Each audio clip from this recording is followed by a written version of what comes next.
Hello everyone, स्वागत है आपका अपने channel bright future academy BNP में। आज मैं आप लोगों को जैक बोर्ड के द्वारा जो प्रश्न पूछे गए हैं 2022 में, जैक बोर्ड का जो एग्ज़ाम हुआ था 2022 में, उसमें मैं केमिस्ट्री के पेपर का डिस्कशन करने वाला हूँ। केमिस्ट्री का जो पेपर आया था किस प्रकार से आया था, तो यहाँ पे ध्यान देंगे। जो 2022 में जैक के द्वारा एग्ज़ाम दिया गया था, इसमें जो एग्ज़ाम का पैटर्न था थोड़ा अलग था। इसमें जो एग्ज़ाम हुआ था दो टर्म में हुआ था, टर्म 1 एंड टर्म 2। मतलब दो टर्म में एग्ज़ाम हुआ था। दो टर्म कहने का मतलब है कि जो पहले टर्म में एग्ज़ाम हुआ था उसमें जो प्रश्न आए थे ऑब्जेक्टिव क्वेश्चन थे, मतलब एमसीक्यू क्वेश्चन थे, और सेकेंड वाला जो टर्म था सब्जेक्टिव था। मतलब टर्म 2 जो था ये सब्जेक्टिव था। तो यहाँ पे मैं जो भी ऑब्जेक्टिव पेपर आया हुआ है 2022 में केमिस्ट्री के लिए, जो टर्म 1 में एग्जाम हुआ था जिसमें ऑब्जेक्टिव पेपर आया हुआ था, मतलब एमसीक्यू क्वेश्चन आया हुआ था, उसका हम लोग डिस्कशन करेंगे। तो एमसीक्यू क्वेश्चन टर्म 1 में 40 प्रश्न पूछे गए थे। इसमें 40 प्रश्न पूछे गए थे, जिसका हम लोग आज यहाँ पे डिस्कशन करेंगे कि प्रश्न किस टाइप से आया है। और इसके अलावा जो झारखंड बोर्ड के द्वारा मॉडल सेट रिलीज किया गया है 2023, इसका हम लोग डिस्कशन कर चुके हैं इससे पहले वाले वीडियो में। तो चलिए देखते हैं कि इसमें जो 2022 में एग्जाम हुआ था उसमें ऑब्जेक्टिव पेपर केमिस्ट्री के लिए किस प्रकार से पूछा गया था। आइए चालू करते हैं वीडियो को। और जो पहला क्वेश्चन पूछा गया था, देखेंगे यहाँ पे लिखा हुआ है the molecular mass of methane. मतलब मीथेन के लिए जो मोलर द्रव्यमान होगा कितना होगा, यही पहला क्वेश्चन था। और ऑप्शन गिवन है, देख सकते हैं कि ऑप्शन जो फर्स्ट वाला दिया हुआ था 16U, ऑप्शन जो सेकंड था ये था 20U, ऑप्शन सी जो दिया गया था ये है 10U, और ऑप्शन डी जो है दिया गया था 24U। तो यहाँ पे क्या बताना है, molecular mass of CH4 is, मतलब मीथेन का जो मॉलिक्यूलर मास होगा वो कितने के बराबर होगा। यहाँ पे हमें दिया गया है ऑप्शन, तो हम लोग आसानी से देख के बता सकते हैं कि मीथेन का जो मॉलिक्यूलर मास होने वाला है कितना होने वाला है।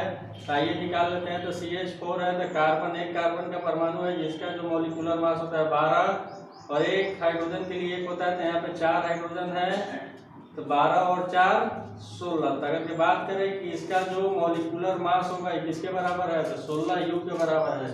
अब यहाँ पे U कहने का मतलब है AMU, एटॉमिक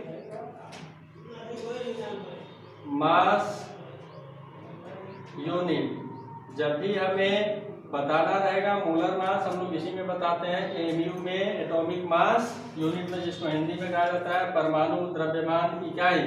तो इसी में बताया जाता है। तो यहाँ पे जो दिया गया है 16U, 20U, 10U, 24U, तो जो इस क्वेश्चन का आंसर है, फर्स्ट वाला जो क्वेश्चन पूछा गया इसका जो आंसर है ए है, मतलब 16U। 16U कहने का मतलब है 16 AMU। तो जो मीथेन का मोलर द्रव्यमान होता है 16 ग्राम पर मोल होता है। इसको ऐसे ही बोल सकते हैं कि 16 ग्राम पर मोल होता है।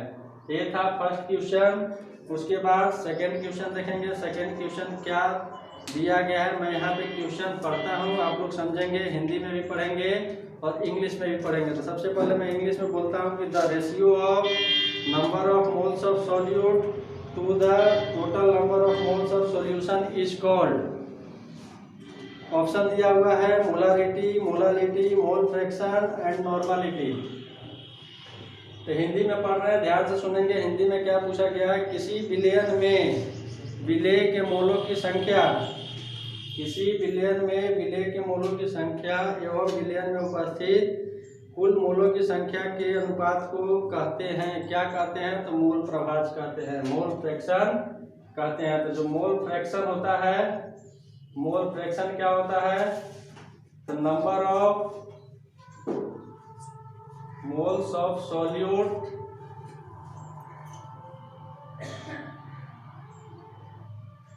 Upon total number of moles, total number of moles present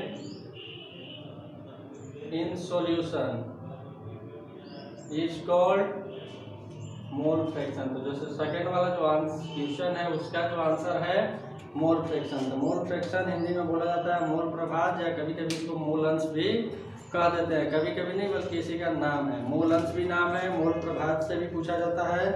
और इसके अलावा जब इंग्लिश में बोलना होगा तो इसको हम लोग बोलेंगे मोल फ्रैक्शन। तो मोल फ्रैक्शन क्या होता है, तो जो भी विलयन में उपस्थित हैं विलेय या विलायक, उनके मोलों की संख्या बटा में जो भी विलयन में कुल मोल उपस्थित है उनके मोलों की संख्या के अनुपात को ही बोला जाता है मोल अंश कहा जाता है। तो मोल अंश जो है विलेय के लिए भी निकलता है और विलायक के लिए भी निकलता है। अगर के बात करें कि विलयन के लिए जो मोल अंश का मान होगा x विलयन, तो विलयन के लिए सॉल्यूशन के लिए जो मोल अंश का मान होने वाला है, मोल अंश सबसे पहले हम लोग निकालेंगे सॉल्यूट का प्लस मोल अंश किसका करेंगे, सॉल्वेंट का। जब दोनों का मोल अंश निकाल के जोड़ देंगे तो निकल के आता है किसका, सॉल्यूशन का। तो याद रखेंगे कि किसी भी प्रकार का सॉल्यूशन हो या फिर सॉल्यूशन कैसा भी हो, तो उसके लिए जो मोल फ्रैक्शन का मान होता है, सॉल्यूशन मतलब विलयन के लिए मोल फ्रैक्शन का मान होता है 1 होता है, 1 के बराबर होता है, चाहे विलयन किसी भी प्रकार का हो। तो अगर के निकालना होगा कि विलयन के लिए अगर के पूछा जाए कि बताओ मोल अंश कितना होगा, तो विलयन के लिए जो मोल अंश होता है 1 के बराबर होता है। अगर के जब विलेय का निकालना रहेगा तो हम लोग विलेय का भी निकाल सकते हैं और विलायक का भी निकाल सकते हैं। जैसे यहाँ पे हमने लिखा है कि mole fraction equal to number of moles of solute upon total number of moles present in solution. तो अगर के यहाँ पे बात करेंगे कि किसका मोल फ्रैक्शन निकलने वाला है, तो जो मोल फ्रैक्शन निकलने वाला है किसका, सॉल्यूट का मोल फ्रैक्शन निकालने वाला है। तो इसी प्रकार से जब सॉल्वेंट का निकालना रहेगा तो हम लोग सॉल्यूट की जगह पे क्या कर देंगे, सॉल्वेंट कर देंगे। तो उसकी सहायता से सॉल्वेंट का मोल फ्रैक्शन निकल जाएगा। तो जो इस क्वेश्चन का आंसर है थर्ड है मोल प्रभाज, मोल फ्रैक्शन। तो यहाँ पे क्वेश्चन बनाना ज़्यादा इम्पोर्टेंट नहीं है, क्वेश्चन के पीछे जो लॉजिक बताया जाता है उसे ध्यान से सुने और नोट करते चले। आगे हो सकता है कि क्वेश्चन यहाँ से ना पूछकर इसको अगर चेंज करके पूछा जाए, लेकिन ऐसा नहीं होता है। जनरली जो जैक बोर्ड में क्वेश्चन पूछा जाता है रिपीटेड क्वेश्चन होता है, मतलब कुछ क्वेश्चन जो होते हैं बार बार आते हैं। जैसे हम यहाँ पे 40 क्वेश्चन का डिस्कशन करेंगे तो हो सकता है आपका जो फाइनल एग्जाम होने वाला है 11th क्लास के लिए, उसमें 2-4 प्रश्न सेम यही जो हम लोग यहाँ पे डिस्कशन करेंगे यही उठ के वहाँ पर भी आ जाएंगे। कुछ नए आएंगे, कुछ पुराने क्वेश्चन ही रहते हैं। चलिए उसके बाद हम लोग देखते हैं तीसरा प्रश्न दिया हुआ है कि the amount of CO2 that could be produced when 1 mole of carbon is burned in air. मतलब जब 1 मोल कार्बन को हवा में जलाया जाता है, हवा की सहायता से क्या किया जाता है, जलाया जाता है, तो कितना CO2 का निर्माण होता है। तो कितना CO2 का निर्माण होता है, तो इससे पहले हम लोग क्या करेंगे, सबसे पहले बैलेंस रिएक्शन लिखेंगे, कार्बन प्लस ऑक्सीजन जब अभिक्रिया करेगा तो CO2 का निर्माण होगा। तो यहाँ पे दिया गया है कि 1 मोल कार्बन कितना है, कार्बन की मात्रा दिया गया है 1 मोल, कहने का मतलब है 12 ग्राम। 1 मोल कार्बन का जब हम लोग दहन कर रहे हैं ऑक्सीजन की उपस्थिति में, तो उस समय पूछा गया कि कितना मात्रा जो बनने वाला है कार्बन डाइऑक्साइड के बनने वाला है। तो ध्यान से देखेंगे कि जब 1 मोल कार्बन का दहन किया जाता है तो 1 मोल CO2 का निर्माण होता है, 1 मोल CO2 का निर्माण होता है। तो 1 मोल CO2 कहने का मतलब कितना है, तो 1 मोल CO2 कहने का मतलब है 44 ग्राम। जब हम लोग 1 मोल कार्बन को जलाएंगे तो 44 ग्राम CO2 का निर्माण होता है। अब 44 ग्राम देखेंगे कैसे निकला, तो हो गया 12, एक ऑक्सीजन के लिए 16 होता है तो 2 के लिए 32 और 12 हो गया 44। मतलब 1 मोल जब हम लोग कार्बन का दहन करते हैं तो 44 ग्राम CO2 का निर्माण होता है। उसके बाद चौथा क्वेश्चन पूछा गया है the SI unit of temperature is. Temperature मतलब तापमान का जो SI मात्रक होता है क्या होता है, तो तापमान का जो SI मात्रक होता है, SI यूनिट ऑफ टेम्परेचर ये होता है केल्विन। मतलब तापमान का जो SI मात्रक होता है 1 केल्विन होता है। यहाँ पे क्वेश्चन बहुत आसान पूछे जाते हैं, अगर के पढ़े हैं तो बनाने में दिक्कत नहीं होगा, क्योंकि जितने भी प्रश्न आते हैं उसमें 1-2 ही प्रश्न ऐसे रहते हैं, 2, 4, 5 प्रश्न ऐसे मिलेंगे जिसे हमें बनाना पड़ेगा। नहीं तो इसके अलावा बाकी सारे क्वेश्चन को हम लोग देख के बता सकते हैं कि इसका आंसर क्या होने वाला है। उसके बाद आइए चलते हैं 5वां क्वेश्चन में। 5वां क्वेश्चन जो दिया गया है, क्या दिया गया है, 5 नंबर क्वेश्चन देखेंगे।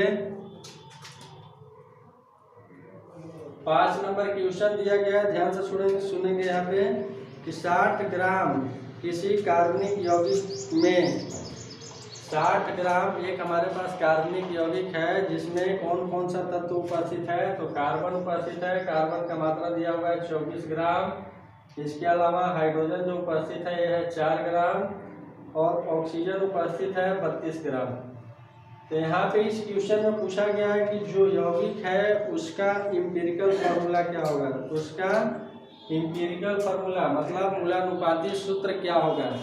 मूलानुपाती सूत्र हमें निकालना है। What is the empirical formula for a compound. What is the empirical formula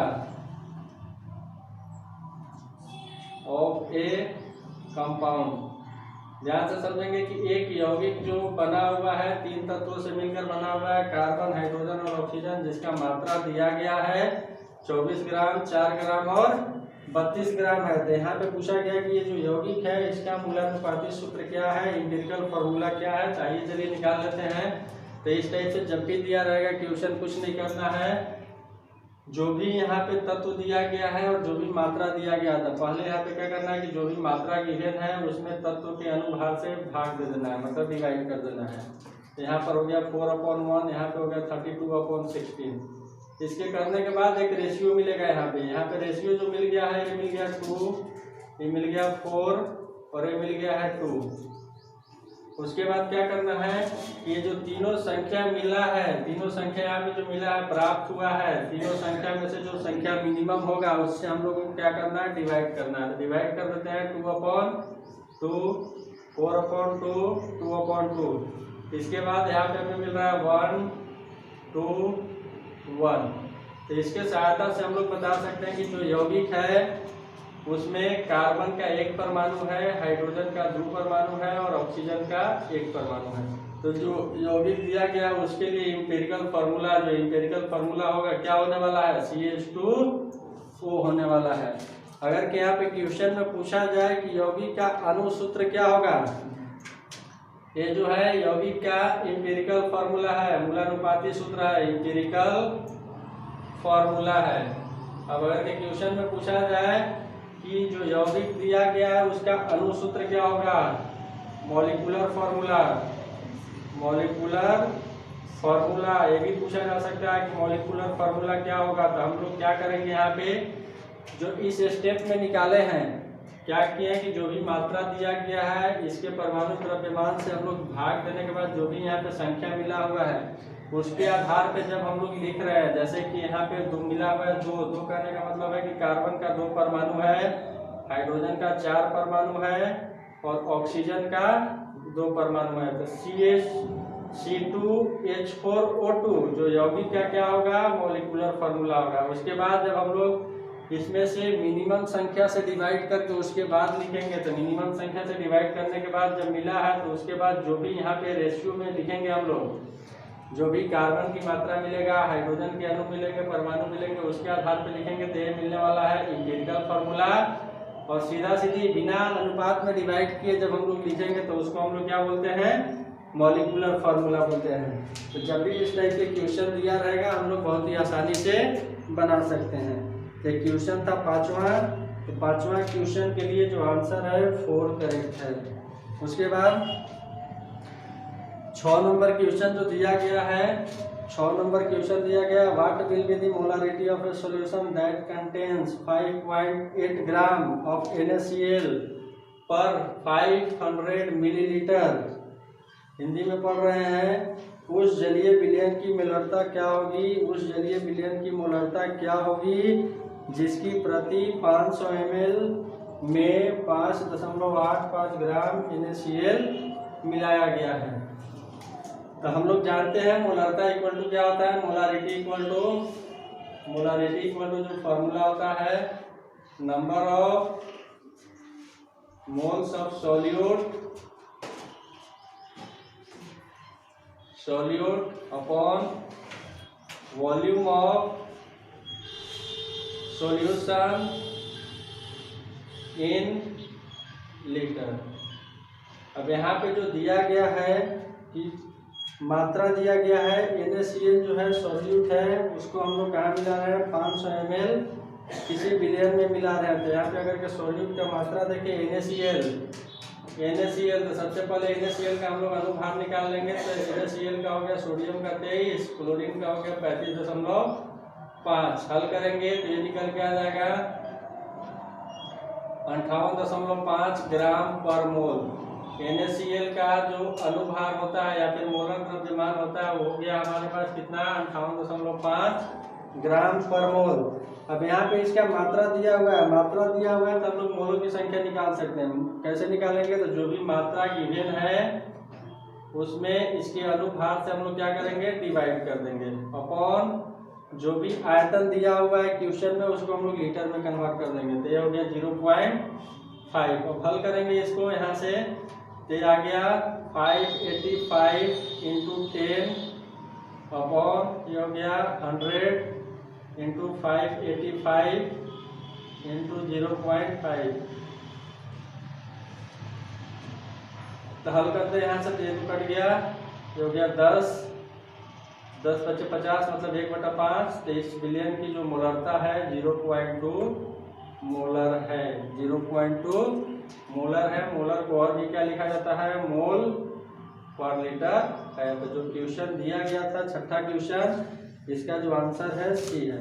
उसके बाद 7 नंबर क्वेश्चन दिया गया है। 7 नंबर क्वेश्चन में क्या है कि number of protons, neutrons and electrons in element, मतलब एक एलिमेंट दिया गया है उसमें पूछा गया है कि इलेक्ट्रॉन की संख्या कितनी है, प्रोटॉन की संख्या कितनी है और न्यूट्रॉन की संख्या कितनी है। तो यहाँ पे एलिमेंट देखेंगे कौन सा दिया हुआ है, तो जो एलिमेंट गिवन है X, ये है 89 231। तो यहाँ पे बताना है कि प्रोटॉन की संख्या कितना है, number of protons.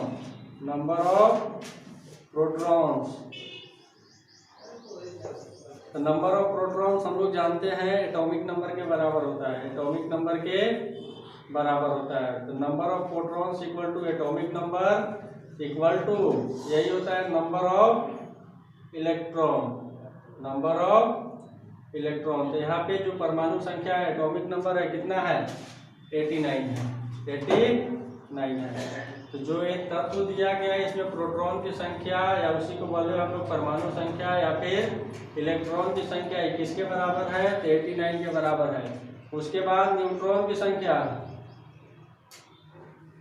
Number of neutrons. तो क्या करेंगे, कुछ नहीं करना है, जो ऊपर वाला नंबर दिया हुआ है उसमें से नीचे वाले को घटा देंगे। तो 231 - 89 घटाएंगे,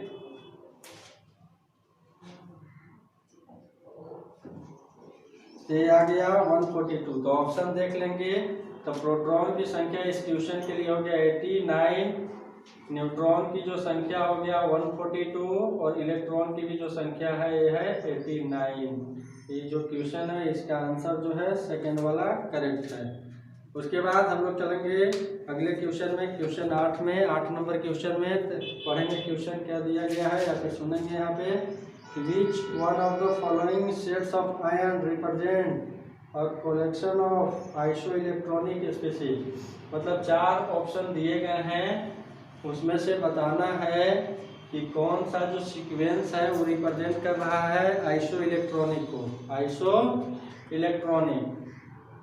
जो फर्स्ट ऑप्शन गिवन है देखेंगे यहाँ पे, फर्स्ट ऑप्शन है क्वेश्चन बेस्ड है किस पे, तो आइसोइलेक्ट्रॉनिक पे, और आइसो इलेक्ट्रॉनिक किसे बोलेंगे, तो आइसो इलेक्ट्रॉनिक क्या जाता है कि सेम नंबर ऑफ इलेक्ट्रॉन अगर के प्रेजेंट है, बहुत सारे स्पीशीज दिए गए हैं तो उसी को बोला जाता है आइसो इलेक्ट्रॉनिक। यहाँ पे जो फर्स्ट ऑप्शन है K+ Ca2 plus, scandium 3 plus और एक है क्लोरीन Cl माइनस। उसके बाद जो सेकंड आंसर है, सब सेकंड ऑप्शन दिया गया है sodium plus, calcium 2 plus, scandium 3 plus, उसके बाद है Cl माइनस। ऑप्शन सी जो दिया गया है यहाँ पे K plus, Cl minus, Mg2 plus, और जो ऑप्शन डी दिया गया है, ऑप्शन डी जो दिया गया है ध्यान से देखेंगे, सोडियम प्लस, ये है मैग्नीशियम प्लस, Mg2 प्लस, यह है एल्युमिनियम 3 प्लस और यह Cl माइनस। यहाँ पे बताना है कि ये जो चार ऑप्शन दिए गए हैं इसमें कौन सा जो है आइसो इलेक्ट्रॉनिक सीक्वेंस को रिप्रेजेंट कर रहा है। आइसो इलेक्ट्रॉनिक कहने का मतलब है कि किसके पास समान नंबर में, मतलब एक समान इलेक्ट्रॉन की संख्या उपस्थित है। यहाँ पे देखेंगे पोटेशियम, अगर के बात करें पोटेशियम का परमाणु संख्या 19, तो इसके बाहरी कक्षा में कितना इलेक्ट्रॉन, एक इलेक्ट्रॉन, बाहरी कक्षा में एक इलेक्ट्रॉन। मतलब ये बोल सकते हैं कि पोटेशियम जो है पहले वर्ग का तत्व है, तो यहाँ पे एक इलेक्ट्रॉन का त्याग हुआ, तो एक इलेक्ट्रॉन का जब त्याग होगा तो K प्लस के पास जो इलेक्ट्रॉन की संख्या है वो कितना है, 18 है। इसी प्रकार कैल्शियम का परमाणु संख्या 20 होता है, जिसमें 2 इलेक्ट्रॉन का त्याग हो रहा है, तो इसके लिए भी हो गया 18। उसके बाद स्कैंडियम परमाणु संख्या 21 है, 3 इलेक्ट्रॉन का त्याग हो रहा है, तो इसके लिए भी 18। और क्लोरीन परमाणु संख्या होता है 17, मतलब 17 इलेक्ट्रॉन, और माइनस कहने का मतलब कि 1 इलेक्ट्रॉन ग्रहण कर रहा है, तो इसके पास भी कितने इलेक्ट्रॉन है, 18। तो जो पहला वाला सीक्वेंस दिया गया है, जो फर्स्ट वाला सीक्वेंस दिया गया है वही रिप्रेजेंट कर रहा है किसको, आइसो इलेक्ट्रॉनिक को। इसी प्रकार से सेकंड वाला में हम लोग चेक कर सकते हैं, सोडियम 10 है, 1 इलेक्ट्रॉन का त्याग हुआ, मतलब सोडियम प्लस आयन के पास कितने इलेक्ट्रॉन है, 10 इलेक्ट्रॉन। कैल्शियम 2 प्लस के पास कितने इलेक्ट्रॉन है, तो कैल्शियम का परमाणु संख्या होता है 20, तो इसके पास हो गया 18 इलेक्ट्रॉन, इसके पास भी हो गया 18 इलेक्ट्रॉन, और इसके पास भी 18 इलेक्ट्रॉन। तो ये आइसो इलेक्ट्रॉनिक नहीं है, क्यों नहीं है, क्योंकि सोडियम प्लस के पास केवल 10 इलेक्ट्रॉन है। तो इस प्रकार से हम लोग बाकी ऑप्शन को भी चेक कर सकते हैं। तो देखेंगे कि क्वेश्चन किस प्रकार से पूछा गया है। उसके बाद जो 9 नंबर क्वेश्चन दिया गया है, 9 नंबर क्वेश्चन थ्योरेटिकल है, बहुत आसानी से बना सकते हैं। तो 9 नंबर जो दिया गया है, the magnetic orbital quantum number specifies size of orbital, shape of orbital, 3 dimensional orientation of orbital, nuclear stability. Hindi में पढ़ रहे हैं कि चुंबकीय कक्षक क्वांटम संख्या, चुंबकीय कक्षक क्वांटम संख्या, मैग्नेटिक ऑर्बिटल क्वांटम नंबर किसे बताता है, तो यह हमेशा ध्यान रखेंगे 3 डायमेंशनल ओरिएंटेशन ऑफ ऑर्बिटल को बताता है। मतलब उपकोष का त्रिविमीय अभिविन्यास को जब भी बताना होगा तो हम लोग किस क्वांटम संख्या का प्रयोग करेंगे, चुंबकीय क्वांटम संख्या का। या फिर बताना हो कि किसी परमाणु का जो चुंबकीय बिहेवियर, चुंबकीय गुण बताना होगा, उसके लिए भी इसका प्रयोग किया जाता है। किसका, तो चुंबकीय क्वांटम संख्या का, जिसे हम लोग m द्वारा सूचित करते हैं। उसके बाद 10 नंबर क्वेश्चन दिया हुआ है, ये भी अच्छा क्वेश्चन है। The orbital with quantum number, मतलब क्वांटम नंबर का मान दिया हुआ है n = 3 और l = 2, तो इसके लिए बताना है कि कौन सा सबसेल ओपन होने वाला है, मतलब बनने वाला है। तो जो पहला दिया गया ऑप्शन में 3s, ऑप्शन बी जो है 3p, उसके बाद ऑप्शन थर्ड जो दिया गया है 3d, उसके बाद दिया गया फोर्थ ऑप्शन जो दिया गया है 2p। तो जब भी इस टाइप का क्वेश्चन दिया रहेगा तो ध्यान देंगे, n कहने का मतलब है principal quantum number, principal quantum number. इसको बोला जाता है एजुमिथल क्वांटम नंबर। तो l का मान हम लोग जानते हैं कि अगर कि l का मान 0 है, 1 है, l का मान 1 है, l का मान 2 है, l का मान 3 है, इस टाइप से है। तो ये होता है s subshell, p subshell, d subshell, और ये हो गया s सबसेल। तो यहाँ पे हम लोग देख सकते हैं कि n का मान 3 है, n कहने का मतलब है कि मुख्य क्वांटम संख्या का मान 3 है, तो 3 देखेंगे यहाँ पे 3 ऑप्शन में 3 दिया गया है, चौथे में नहीं दिया गया है, तो चौथा ऑप्शन ऐसे ही गलत हो गया, क्योंकि जितना n का मान रहेगा उतना वाला ही सबसेल ओपन होता है। अब यहाँ पे n का मान 3 है, अब इधर बताना है कि SPD कौन सा ओपन होने वाला है, तो L का मान देखेंगे तो L का मान 2 है, तो L का मान 2 किसके लिए है, तो D सबसेल के लिए है। तो इस क्वेश्चन का जो आंसर है 3D है। मतलब जब क्वांटम संख्या का मान n बराबर में 3 और L बराबर में 2 है, तो हम लोग आसानी से बता सकते हैं कि कौन सा ऑर्बिटल खुलने वाला है। चलिए उसके बाद देखते हैं क्वेश्चन नंबर 11। क्वेश्चन नंबर 11 में दिया हुआ है which atom is indicated by configuration.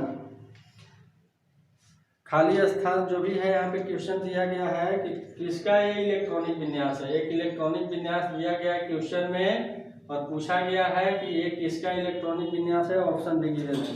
तो इलेक्ट्रॉनिक विन्यास क्या दिया हुआ है, ध्यान से देखेंगे, है हीलियम 2s1। ये इलेक्ट्रॉनिक विन्यास गिवन है क्वेश्चन नंबर 11 में, और ऑप्शन जो दिया गया, पहला दिया गया है बेरिलियम, दूसरा है लिथियम, तीसरा है बोरॉन और चौथा ऑप्शन है कार्बन। कि किसका इलेक्ट्रॉनिक विन्यास दिया गया था। ये जो इलेक्ट्रॉनिक विन्यास दिया गया है इनर्ट गैस के टर्म में दिया गया है। Electronic configuration in terms of inert gas, अक्रिय गैस के पदों में इलेक्ट्रॉनिक विन्यास दिया हुआ है। हम लोग इलेक्ट्रॉनिक विन्यास आसानी से लिख भी सकते हैं। तो यहाँ पे देखेंगे हीलियम के पास जो होता है 2 इलेक्ट्रॉन होता है, क्योंकि परमाणु संख्या 2 है। इसके अलावा यहाँ पे है 3, मतलब 3 इलेक्ट्रॉन है। जो इलेक्ट्रॉनिक विन्यास दिया गया है इसमें अगर की बात करें कि इलेक्ट्रॉन की संख्या कितना है, तो इलेक्ट्रॉन की संख्या जो है 3 है। अगर के इलेक्ट्रॉन की संख्या 3 है तो इसके लिए जो परमाणु संख्या होने वाला है, एटॉमिक नंबर जो होने वाला है, ये भी 3 होने वाला है। तो ऑप्शन में हम लोग चेक कर लेंगे कि किसका जो एटॉमिक नंबर है 3 है। बेरिलियम, इसका एटॉमिक नंबर 2, इसका 3, इसका कार्बन होता है कितना, hydrogen, helium, lithium, beryllium, boron 5 और ये हो गया 6। तो यहाँ पे कौन सा ऑप्शन सही होने वाला है, थर्ड सही होने वाला है। मतलब कि लिथियम का जो इलेक्ट्रॉनिक विन्यास दिया गया है इस क्वेश्चन में। उसके बाद 12वां क्वेश्चन और भी इजी है, थ्योरेटिकल क्वेश्चन है। दिया गया हुआ है कि no 2 electrons in an atom can have same set of all the 4 quantum number is related to. Hindi में पढ़ रहे हैं कि किसी परमाणु में 2 इलेक्ट्रॉनों की चारों क्वांटम संख्याएं समान नहीं हो सकता है। ये बात किसने बताया था, ये जो बात बताया गया था पॉली के अपवर्जन सिद्धांत में बताया गया था। तो पॉली का जो अपवर्जन सिद्धांत है वो बताता है कि अगर कोई भी परमाणु है तो उसके लिए जो चारों क्वांटम संख्या का मान है कभी भी एक समान नहीं हो सकता है। तो जो आंसर दिया गया 12वां के लिए जो आंसर सही होने वाला है पॉली का अपवर्जन सिद्धांत है। उसके बाद देखेंगे क्वेश्चन नंबर 13 क्वेश्चन में पूछा गया है कि हैलोजन समूह का नाम बताना है। मतलब किस वर्ग को हैलोजन समूह कहा जाता है। तो ध्यान रखेंगे वर्ग 17 को हैलोजन समूह कहा जाता है। तो ये था 13वां क्वेश्चन, बहुत इजी क्वेश्चन है। उसके बाद 14वां क्वेश्चन है, यहाँ पे कुछ इलेक्ट्रॉनिक विन्यास दिया हुआ है, इसमें बताना है कि आयोनाइजेशन एंथैल्पी सबसे अधिक किसकी है। तो इलेक्ट्रॉनिक विन्यास दिया गया है NH2 NP2, उसके बाद है सेकेंड वाला NH2 NP3, थर्ड वाला NH2 NP6 और फोर्थ वाला जो ऑप्शन गिवन है NH2 NP1। अब इसमें से बताना है कि हाईएस्ट आयोनाइजेशन एंथैल्पी किसका है। ये जो 4 ऑप्शन गिवन है इसमें से बताना है कि किसके लिए जो आयनन ऊर्जा का मान अधिकतम है। तो चलिए देखते हैं। यहाँ पे अगर की बात करें तो सबसे ज़्यादा अस्थाई स्टेबल वाला जो इलेक्ट्रॉनिक विन्यास दिया गया है, ध्यान से देखेंगे। इसमें अगर के इलेक्ट्रॉन की संख्या काउंट करेंगे तो 2 2 4, इसमें हो गया 5, इसमें है 8 और ये है 3। तो जब भी हम लोग देखेंगे तो जब भी किसी भी सबसेल में 8 इलेक्ट्रॉन होते हैं तो सबसेल क्या होता है, सबसे ज़्यादा अस्थायी होता है। या फिर ऐसे ही बोल सकते हैं कि जब कोई सबसेल पूर्ण रूप से भरा होता है, पूर्ण रूप से भरा होता है, तब पर भी वो क्या होता है, अच्छे से स्टेबल होता है। तो यहाँ पे देखेंगे लास्ट वाला जो सबसेल मिल रहा है यहाँ पे, सारे ऑप्शन में पी सबसेल है, सभी ऑप्शन में जो दिया गया है यहाँ पे पी सबसेल है। तो पी सबसेल में हम लोग जानते हैं अधिकतम 6 इलेक्ट्रॉन रह सकता है, तो अधिकतम 6 इलेक्ट्रॉन उसमें हम लोग रख सकते हैं। तो देखेंगे यहाँ पे 6 इलेक्ट्रॉन कहाँ पे है, तो यहाँ पे 2 इलेक्ट्रॉन है, मतलब पी का कुछ भाग खाली है, इसके लिए भी खाली है। लेकिन ये वाला जो ऑप्शन दिया गया है थर्ड वाला, इसमें पी पूर्ण रूप से भरा है। पूर्ण रूप से भरा है कहने का मतलब है कि वो जो ऑर्बिटल है कंप्लीट स्टेबल है। तो अगर कि वहाँ से इलेक्ट्रॉन को निकालना होगा तो इलेक्ट्रॉन को निकालने में हमें अधिक ऊर्जा देना पड़ेगा। और आयनन एंथैल्पी जो होता है, किसी भी कक्षा से इलेक्ट्रॉन को बाहर निकालने में जो ऊर्जा देना पड़ेगा उसी को बोला जाता है आयनन एंथैल्पी कहा जाएगा। तो यहाँ पे देखेंगे कि जिसका इलेक्ट्रॉनिक विन्यास स्टेबल रहेगा, उसमें देखना है, उसमें भी क्या देखना है कि कौन सा सबसेल है। इसमें चारों में देखेंगे तो एस सबसेल है, तो एस सबसेल में अधिकतम 2 इलेक्ट्रॉन रहता है, तो ये सबके लिए क्या है, सेम है। उसके बाद बात करें कि पी वाला, तो पी वाला ये भरा हुआ नहीं है, ये जो है आधा भरा हुआ है, ये जो है पूर्ण रूप से भरा हुआ है और ये भी बहुत खाली है। तो जो पूर्ण रूप से भरा रहेगा वो जो सबसेल है सबसे ज़्यादा अस्थायी होता है, वहाँ से इलेक्ट्रॉन को निकालने में अधिक से अधिक ऊर्जा देना पड़ता है। उसके बाद 15 नंबर क्वेश्चन है। 15 नंबर क्वेश्चन दिया गया है, how many groups are present in modern periodic table. आधुनिक आवर्त सारणी में समूहों की संख्या कितनी है। तो आधुनिक आवर्त सारणी में जो समूहों की संख्या है 18 के बराबर है। हम लोग जानते हैं कि जो भी आधुनिक आवर्त सारणी है उसमें 7 आवर्त 7 पीरियड एंड 18 ग्रुप्स हैं, 18 ग्रुप्स है। तो यहाँ से अगर क्वेश्चन पूछा गया है ग्रुप से तो हो सकता है नेक्स्ट टाइम आपसे पूछ दे कि आधुनिक आवर्त सारणी में आवर्तों की संख्या कितनी है। तो क्वेश्चन नंबर 15 था, तो 15 नंबर क्वेश्चन जो था कि आधुनिक आवर्त सारणी में समूहों की संख्या कितनी है, तो 18 है। उसके बाद 16वां क्वेश्चन जो दिया गया है, 16वां क्वेश्चन जो दिया गया पूछा गया है कि एस ब्लॉक का इलेक्ट्रॉनिक विन्यास क्या होगा। इलेक्ट्रॉनिक विन्यास एस ब्लॉक के लिए क्या होगा, ध्यान रखेंगे एस ब्लॉक के लिए इलेक्ट्रॉनिक विन्यास क्या होता है, तो NS1 से 2, ये जो है एस ब्लॉक का इलेक्ट्रॉनिक विन्यास है। तो यहाँ पे ऑप्शन देखेंगे, ऑप्शन जो गिवन था, ऑप्शन पहला गिवन था NS1, दूसरा दिया हुआ था ऑप्शन NS2, तीसरा जो ऑप्शन दिया गया था, तीसरा जो ऑप्शन था NS1 से 2, और चौथा जो ऑप्शन गिवन था NS2 NP1 to 6। तो ध्यान देंगे कि एस ब्लॉक का जो इलेक्ट्रॉनिक विन्यास होता है NS1 से 2, 1 से 2 कहने का मतलब कि एस सबसेल में अधिकतम 2 इलेक्ट्रॉन रख सकते हैं, या तो 1 रखेंगे या फिर 2 रखेंगे। तो इसका जो इलेक्ट्रॉनिक विन्यास है NS1 से 2 है। तो नीचे वाला किसका इलेक्ट्रॉनिक विन्यास है, तो ये भी ध्यान रखेंगे कि नीचे वाला जो इलेक्ट्रॉनिक विन्यास है यह है पी ब्लॉक के लिए, ये जो है पी ब्लॉक के लिए, मतलब पी खंड के तत्व के लिए जो इलेक्ट्रॉनिक विन्यास होता है NS2 NP1 to 6, 1 - 6 नहीं पढ़ेंगे, 1 to 6 पढ़ेंगे, मतलब 1 से 6 इलेक्ट्रॉन रह सकते हैं। उसके बाद क्वेश्चन नंबर 17 दिया गया है। 17 में दिया गया है कि इन modern periodic table the period indicates the value of, मतलब आधुनिक आवर्त सारणी में, आधुनिक आवर्त सारणी में आवर्त जो है किसे रिप्रेजेंट करता है, मतलब आवर्त को हम लोग किसके द्वारा रिप्रेजेंट करते हैं। तो ऑप्शन पहला दिया हुआ है एटॉमिक नंबर, पहला जो ऑप्शन गिवन है एटॉमिक नंबर, सेकेंड वाला जो ऑप्शन गिवन है एटॉमिक मास, एटॉमिक मास, जो थर्ड वाला ऑप्शन गिवन है principal quantum number, principal quantum number. उसके बाद जो चौथा ऑप्शन गिवन है एज्यूमिथल क्वांटम नंबर। तो क्वेश्चन फिर से एक बार सुनेंगे कि आधुनिक आवर्त सारणी में आवर्त किसके द्वारा सूचित होता है। तो आधुनिक आवर्त सारणी में जो आवर्त को सूचित करने के लिए प्रयोग में लाया जाता है प्रिंसिपल क्वांटम नंबर का प्रयोग किया जाता है। ध्यान रखेंगे कि प्रिंसिपल क्वांटम नंबर का जो प्रयोग है आधुनिक आवर्त सारणी में आवर्त को बताने के लिए किया जाता है। जैसे अगर के समझना है कि किस प्रकार से किया जाता है, तो मैं एक यहाँ पे एग्जांपल ले रहा हूँ। सोडियम है जिसका हम लोग जानते हैं परमाणु संख्या 11 है। अब इसके लिए इलेक्ट्रॉनिक विन्यास लिख रहे हैं। इलेक्ट्रॉनिक विन्यास लिखते हैं तो 1s2 2s2 2p6 3s1 3s1।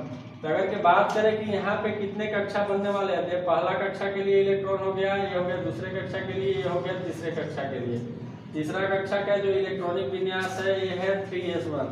तो हम लोग आवर्त सारणी बनाते हैं, तो आवर्त सारणी यहाँ पे बनाते हैं। तो ये जो एस ब्लॉक है तो सबसे ऊपर में हाइड्रोजन और इधर है हीलियम, उसके बाद लिथियम, बेरिलियम, इस टाइप से, फिर बोरॉन जो भी है इधर यहाँ पे। उसके बाद अगर के बात करें तो यहाँ पे जो चालू होता है सोडियम, मैग्नीशियम, इस टाइप से। मतलब ये एस ब्लॉक का यहाँ पे अगर के एलिमेंट देखेंगे। अब यहाँ पे हम आवर्त की संख्या अगर के गिने, ये जो है पहला वाला आवर्त है, ये जो है दूसरा वाला आवर्त है, और ये जो है तीसरा वाला आवर्त है। तो यहाँ पे बोलेंगे कि जो प्रिंसिपल क्वांटम नंबर है इसी का उपयोग किया जाता है किसके लिए, आधुनिक आवर्त सारणी में आवर्त को सूचित करने के लिए। उसके बाद 18 नंबर क्वेश्चन पूछा गया, इजी क्वेश्चन है। Transition metals are present in develop. संक्रमण तत्व किस खंड में उपस्थित है, तो डी खंड में उपस्थित है। ध्यान रखेंगे डी खंड के तत्वों को संक्रमण तत्व कहा जाता है। उसके बाद 19 नंबर जो क्वेश्चन दिया गया है, 19 नंबर क्वेश्चन गिवन है, equal volume of all the gases under same condition of pressure and temperature, certain equal of number of molecules is known as. Hindi में पढ़ रहे हैं, एक ही ताप और दाब पर सभी गैसों के समान आयतन में अणुओं की संख्या समान होती है। मतलब जो भी आयतन रहेगा उसमें अणुओं की संख्या समान होती है। बोल सकते हैं कि V directly proportional to N है। कब? T एंड P कांस्टेंट है, T एंड P कांस्टेंट है। ऐसा 19 नंबर क्वेश्चन में दिया गया। तो पूछा क्या गया है कि यह किसका नियम है, यह किसका नियम है, तो यह जो है एवोगाड्रो का नियम है। Avogadro's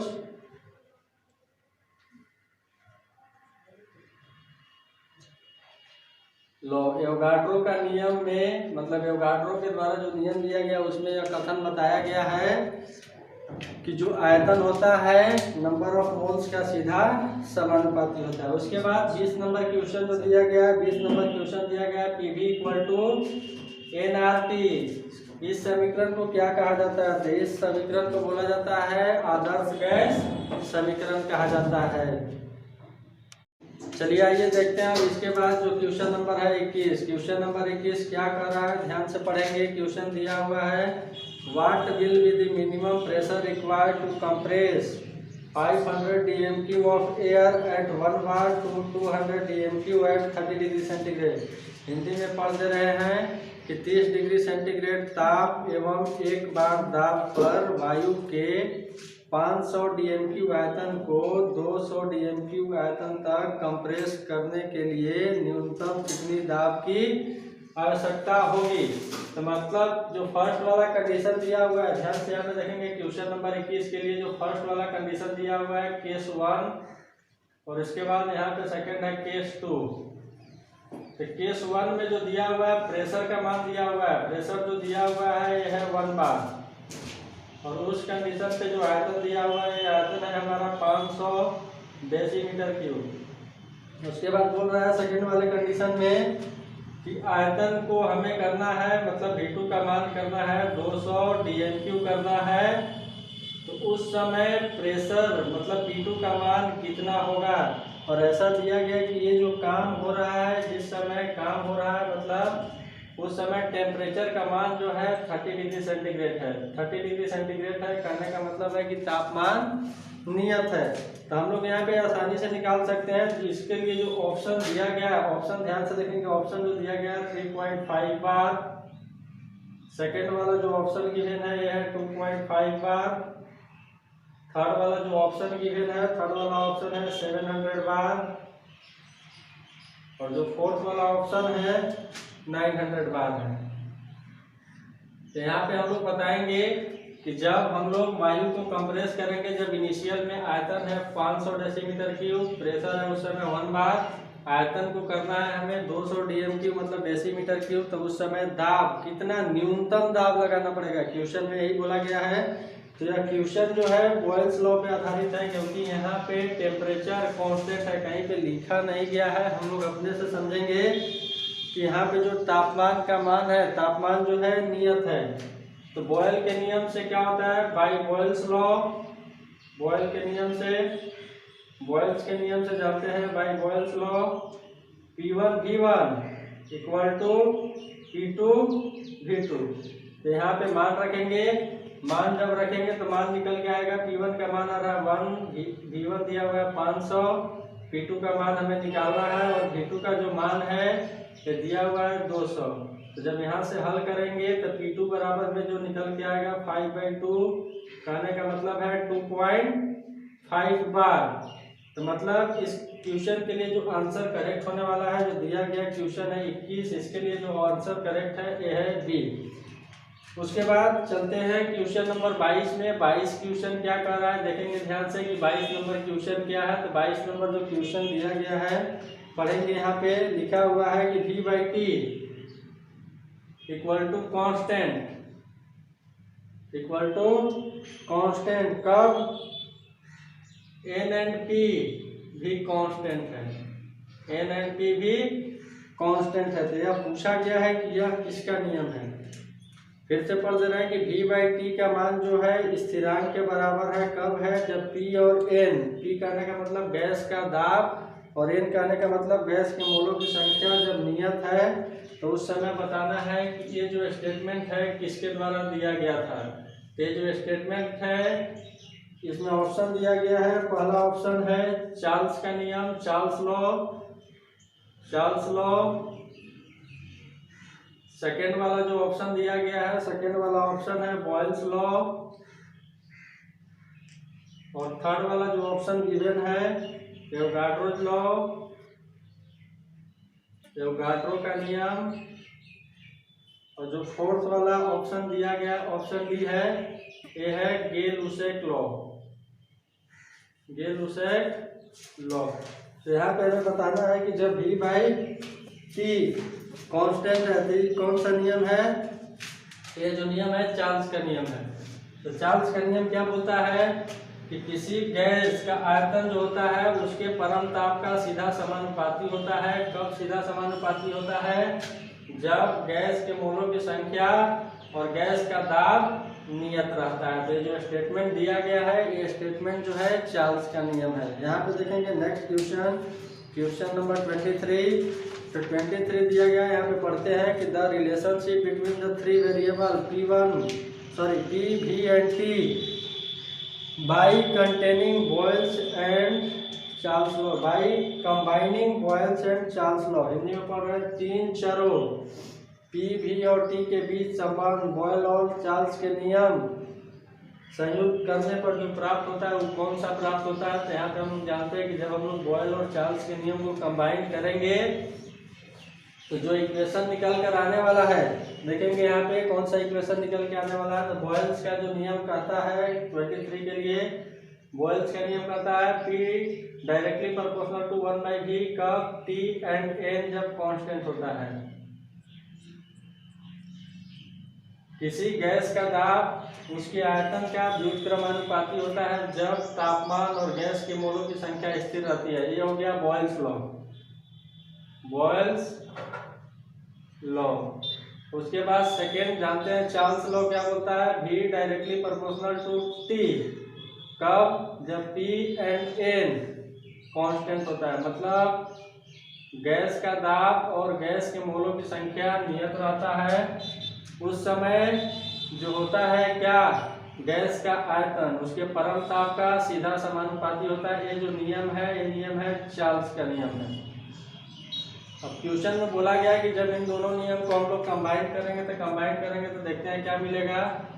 P V directly proportional to T by V, sorry P. अब यहाँ से अगर के निकालना चाहेंगे तो यहाँ से और भी कर सकते हैं, देखेंगे ध्यान से। इससे अगर के लिखना चाहेंगे तो हम लोग इस प्रकार से भी लिख सकते हैं, we directly proportional to 1/p। अब दोनों को क्या करेंगे, इन दोनों को कंबाइन करेंगे। इन दोनों को जैसे ही कंबाइन करेंगे तो यहाँ से निकल के आ गया V directly proportional to t/p। v equal to समानुपाती हटाएंगे तो एक नियतांक आ गया k, ये हो गया t/t के बराबर। तो इसको इधर भेज देते हैं तो यहाँ से निकल के आ गया v/t equal to constant. v/t equal to constant. जब हम लोग बॉयल्स के नियम और चार्ल्स के नियम को कंबाइन करेंगे तो यही मिलेगा। तो यहाँ पे जो क्वेश्चन में ऑप्शन दिया गया है, पहला जो ऑप्शन दिया गया है P1 V1 T1 बराबर में P2 V2 T2। ऑप्शन देखेंगे, पहला जो दिया गया है P1 V1 T1 बराबर में P2 V2 T2। सेकेंड वाला जो ऑप्शन गिवन है P1 V1 अपॉन T1 बराबर में P2 V2 अपॉन T2। और जो थर्ड वाला ऑप्शन गिवन है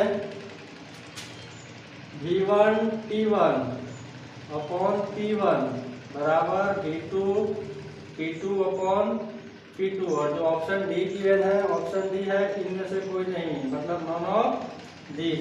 अब यहाँ पे जब हम लोग लॉ कंबाइन किए हैं, बॉयल्स के नियम और चार्ल्स के नियम को जब कंबाइन किए तो हमारे पास ये निकल के आया है P/T इक्वल टू कॉन्स्टेंट। तो इसको जब हम लोग दो अलग अलग कंडीशन के लिए लिखेंगे तो इसको ऐसे भी लिख सकते हैं T1 V1/T1 बराबर में P2 V2/T2 बराबर P3 V3/T3।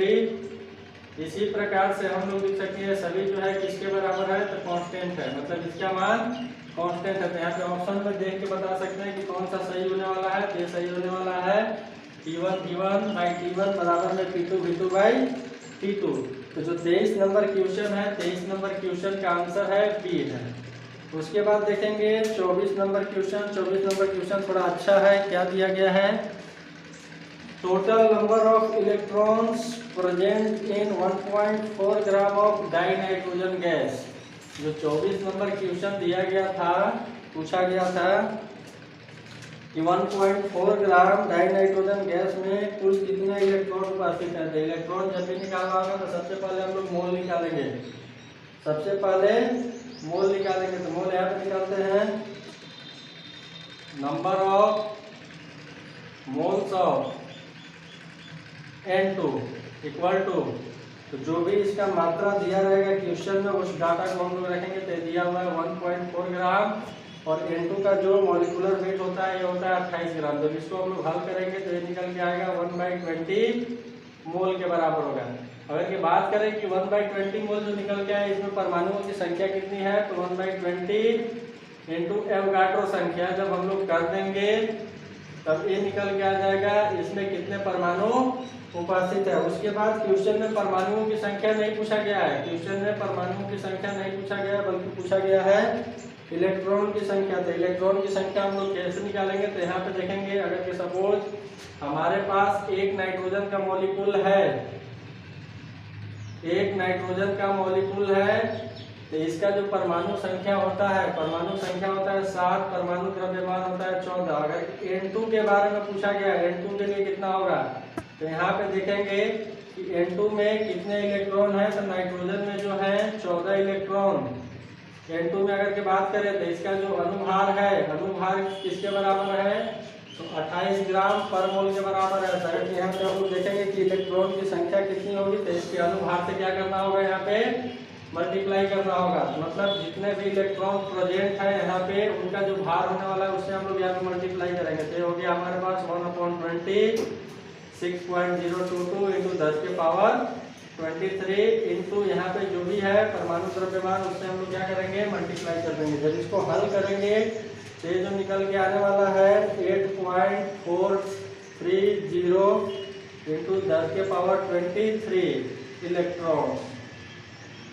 तो इस टाइप के क्वेश्चन जब भी पूछा जाएगा तो सबसे पहले हम लोग मोल निकालेंगे, परमाणु निकालेंगे, एक परमाणु के लिए निकल गया, उसके बाद जो भी परमाणु रहेंगे उसका भार निकालेंगे, और उसके भार से जब हम लोग मल्टीप्लाई कर देंगे तो यहाँ पे जो निकल के आएगा इलेक्ट्रॉन की संख्या निकल के आएगा। तो जो है यहाँ पे क्वेश्चन गिवन था तो उसका जो आंसर है, इसके लिए जो आंसर करेक्ट होने वाला है सी करेक्ट होने वाला है। 24 क्वेश्चन का जो आंसर है सी है।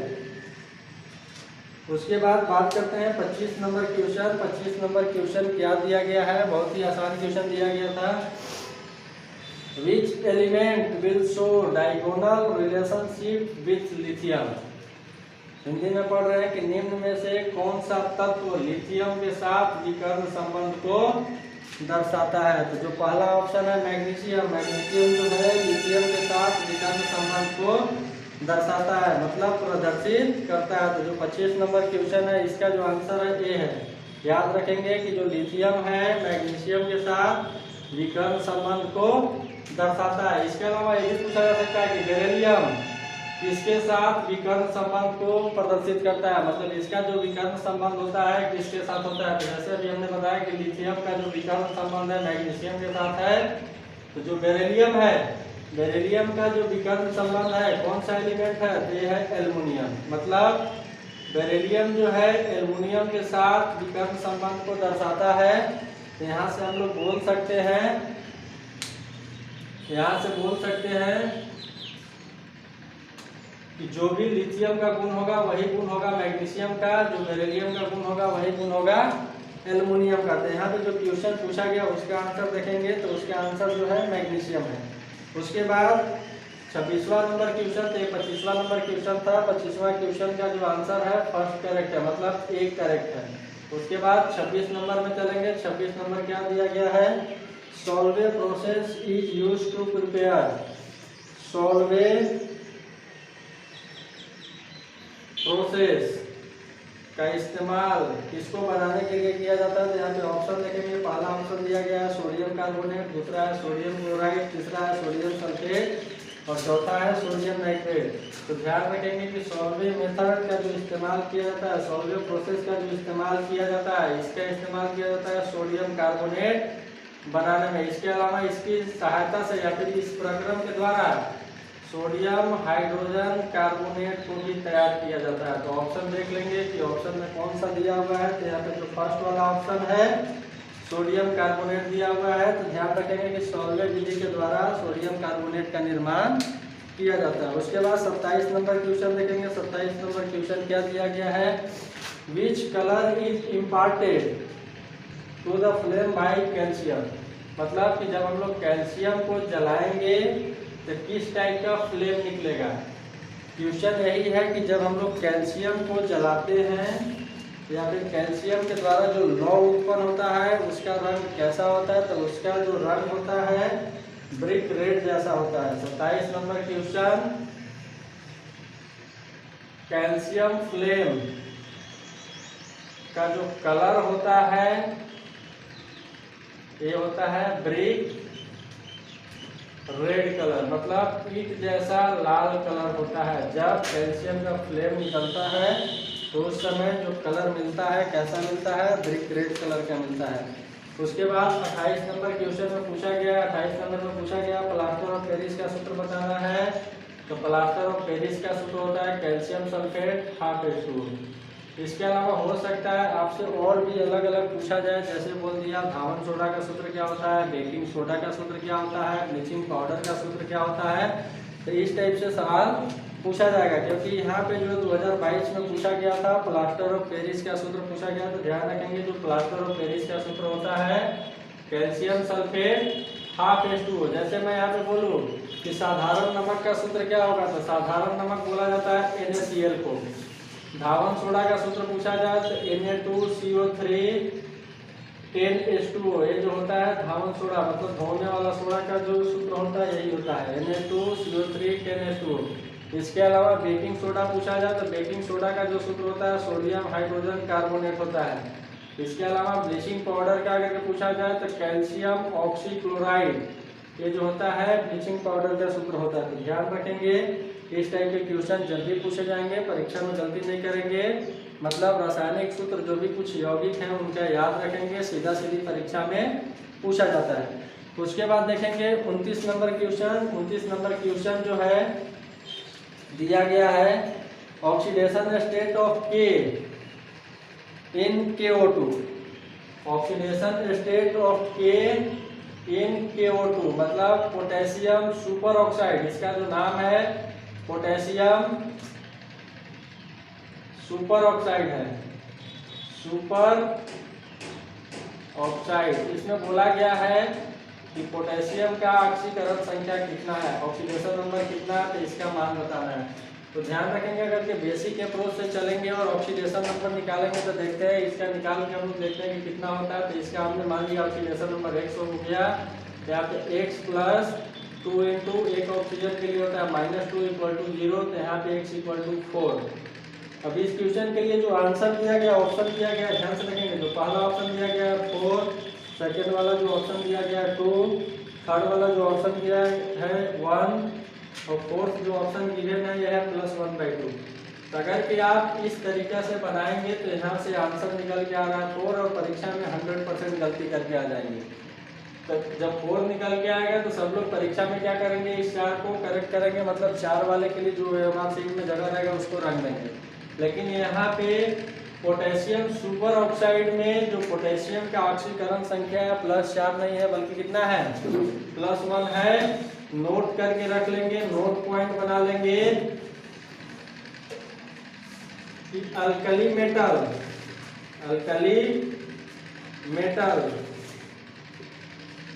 के जो भी ऑक्साइड होते हैं, सुपर ऑक्साइड होते हैं या फिर परऑक्साइड होते हैं। ध्यान देंगे मैं किसके बारे में बात कर रहा हूँ, अल्कली मेटल के ऑक्साइड हो गए, परऑक्साइड हो गए या सुपर ऑक्साइड हो गए, तीनों में से कोई भी पूछा जाए इसमें हमेशा, इन सभी ऑक्साइडों में हमेशा अल्कली मेटल का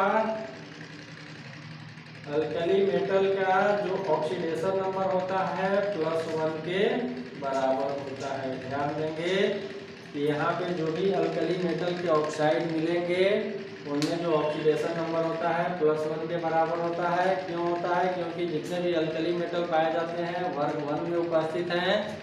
वर्ग 1 कहने का मतलब ग्रुप नंबर 1, जिसके बाहरी कक्षा में 1 इलेक्ट्रॉन, तो अधिक से अधिक ये क्या करेंगे, 1 इलेक्ट्रॉन का त्याग करेंगे। जब 1 इलेक्ट्रॉन का त्याग जैसे ही करेंगे इनके ऊपर 1+ आ जाएगा। तो 1+ आने का मतलब है कि इनका जो ऑक्सीकरण संख्या है किसके बराबर होता है, 1 के बराबर होता है। तो ये जो क्वेश्चन 29 नंबर है, ध्यान देंगे, अच्छा क्वेश्चन है। तो ये पॉइंट नोट कर लेंगे, जो भी बताया गया है कि कोई भी अल्कली मेटल हो, उसका ऑक्साइड हो, परऑक्साइड हो या फिर सुपर ऑक्साइड हो, उसके लिए जो ऑक्सीडेशन नंबर का मान होता है 1 होता है।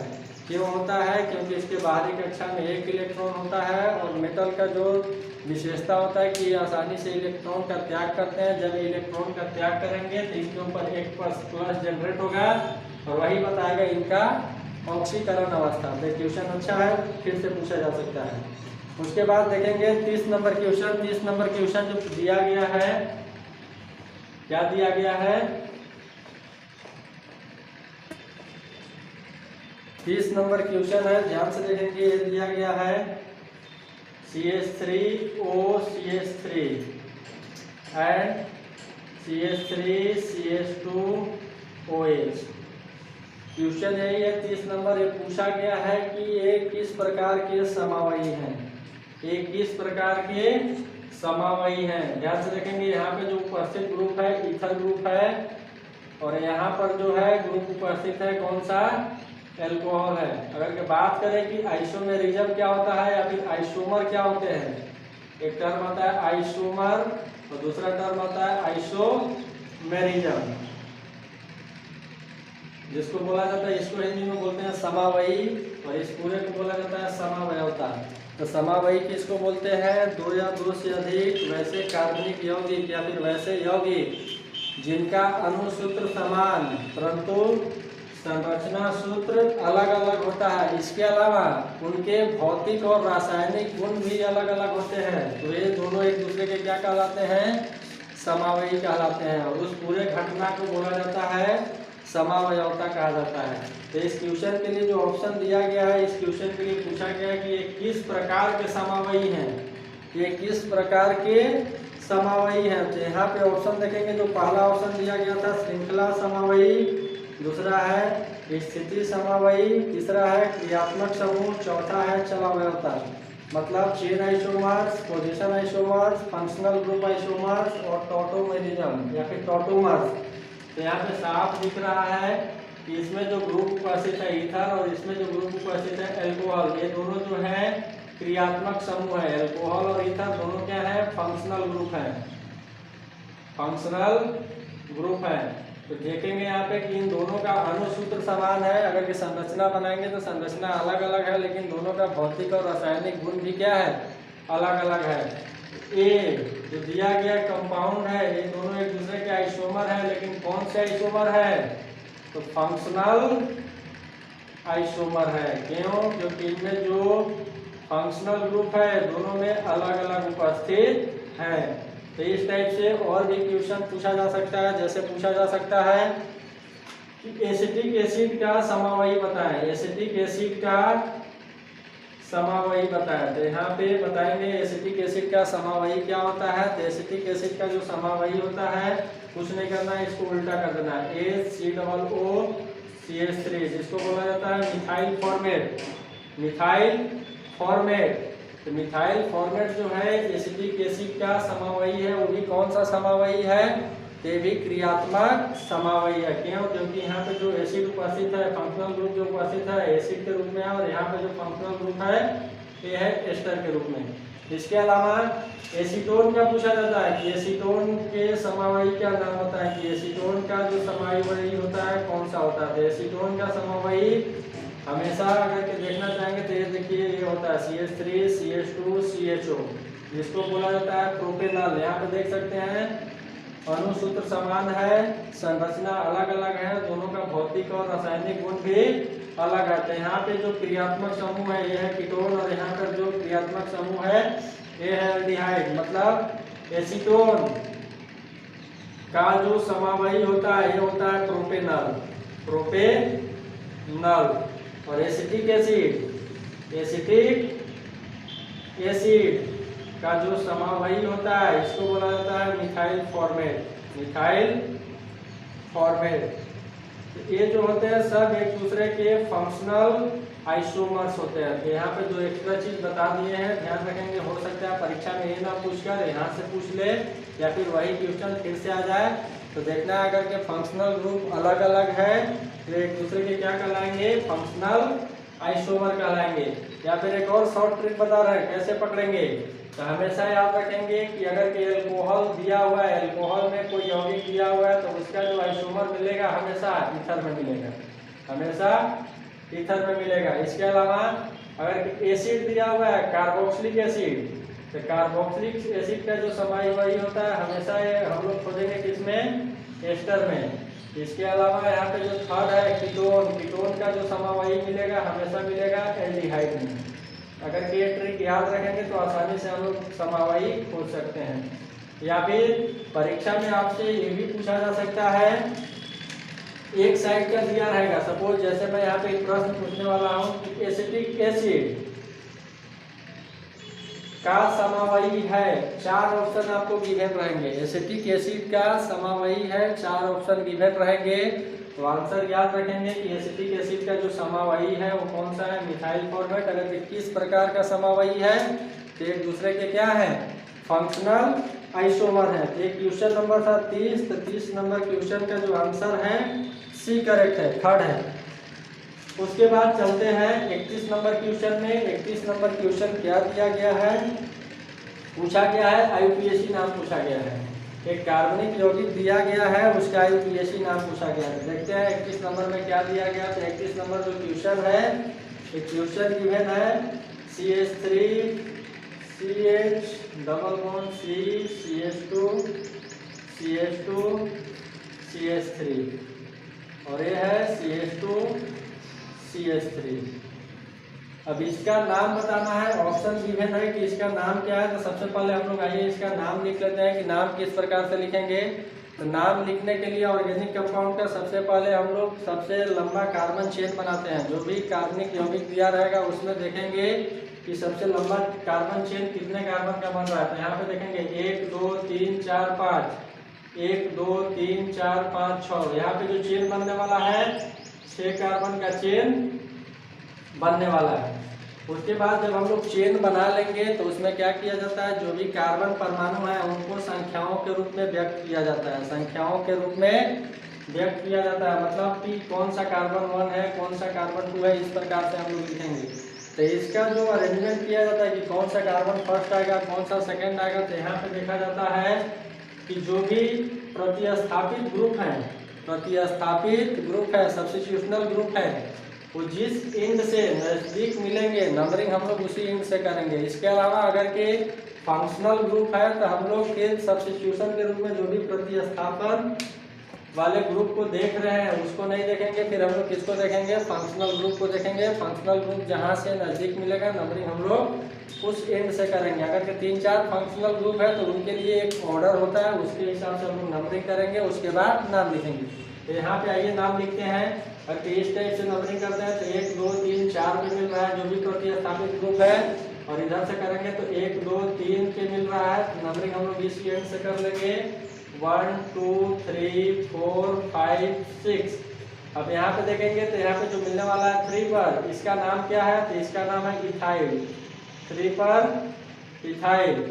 इसके बाद ध्यान से देखेंगे यहाँ पे डबल बॉन्ड है। डबल बॉन्ड कहने का मतलब है कि एल्किन फैमिली है, तो एल्किन फैमिली के हिसाब से नाम लिखेंगे। तो यहाँ पे हम लोग बताएंगे 2 पर क्या है, तो कितने कार्बन का चेन है, तो 6 कार्बन का चेन है, तो 2 पर हेक्सिन। तो इसका जो नाम है 3 पर इथाइल 2 हेक्सिन है, जो पहला ऑप्शन में दिया गया था। ध्यान से देखेंगे ये जो फर्स्ट वाला जो ऑप्शन दिया गया था यही है, 3 पर इथाइल 2 पर हेक्सिन है।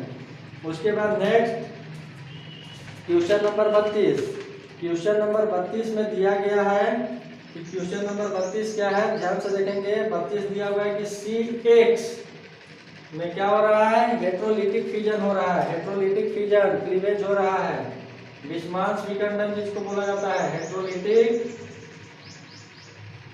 फिजन हो रहा है, मतलब विषमांश विखंडन हो रहा है। तो किसका निर्माण होगा, ये क्वेश्चन नंबर है 32। तो ध्यान देंगे यहाँ पे, अगर के जो भी बंधन का इलेक्ट्रॉन है ए हाइड्रोजन ग्रुप लेकर अलग हो जाता है तो कार्बन के ऊपर जो जनरेट हो जाएगा प्लस और हाइड्रोजन के ऊपर माइनस। इसके अलावा जब सपोज कार्बन परमाणु इलेक्ट्रॉन लेकर चला गया तो उस समय जो जनरेट होने वाला है कार्बन के ऊपर माइनस और हाइड्रोजन के ऊपर प्लस। जनरली ऐसा नहीं होता है, हाइड्रोजन ग्रुप का जो टेंडेंसी होता है वो इलेक्ट्रॉन खींचने के लिए होता है। तो इलेक्ट्रॉन खींचेगा अगर कैसा पॉसिबिलिटी है तो इस टाइप से होगा, जो इलेक्ट्रॉन ग्रहण करेगा उसके ऊपर माइनस आ जाएगा और जो इलेक्ट्रॉन का त्याग करेगा उसके ऊपर प्लस आ जाएगा। अगर ये कार्बन के ऊपर प्लस है तो इसी को बोला जाता है कार्बोकेटायन। कार्बोकेटायन। तो जब कार्बन के ऊपर माइनस उपस्थित रहे तो इसको बोला जाता है कार्बो एनायन। कार्बो एनायन कहा जाता है। तो यहाँ पे जो ऑप्शन दिया गया है कि किसका निर्माण होगा, तो पहला बोल रहा है मुक्त मूलक। मुक्त मूलक मतलब फ्री रेडिकल का निर्माण होगा। फ्री रेडिकल का निर्माण होगा, ऐसा नहीं है। फ्री रेडिकल का निर्माण तब होता है जब होमोजीनियस फिजन होता है, मतलब समांश विखंडन जब होता है तब जाकर फ्री रेडिकल का निर्माण होता है। समांश विखंडन में क्या होता है कि ये जो बंधन में इलेक्ट्रॉन है, एक इलेक्ट्रॉन लेकर समान इलेक्ट्रॉन लेकर अगर के परमाणु अलग अलग होते हैं तब जाके फ्री रेडिकल का निर्माण होता है। तो यहाँ पर दूसरा ऑप्शन है कार्बोकेटायन। कार्बोकेटायन का निर्माण हो सकता है। उसके बाद जो दिया हुआ है कार्बोएनायन। कार्बोएनायन का भी निर्माण हो सकता है, लेकिन यहाँ पे जो दिया हुआ है ऑप्शन में कार्बिन दिया हुआ है।